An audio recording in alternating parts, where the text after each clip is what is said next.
Naghatid ng ngiti at pag-asa ang Malay Municipal Police Station sa mga batang ati sa Barangay Cogon at Boracay Island sa pamamagitan ng outreach activity. Kabilang sa isinagawang programa ang pamamahagi ng school supplies at feeding activity bilang paghahanda sa nalalapit na pagbubukas ng klase. Sa tulong ng lokal na pamahalaan at mga katuwang na organisasyon, nabigyan ng suporta ang mga batang katutubo upang mahikayat silang ipagpatuloy ang kanilang pag-aaral.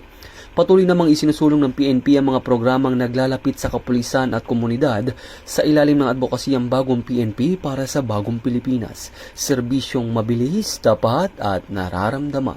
Mula dito sa National Headquarters ng Philippine National Police, ako ang inyong PNN correspondent, Patrolman Edwin Baris, alagad ng batas, tagataguyod ng Balitang Pulis.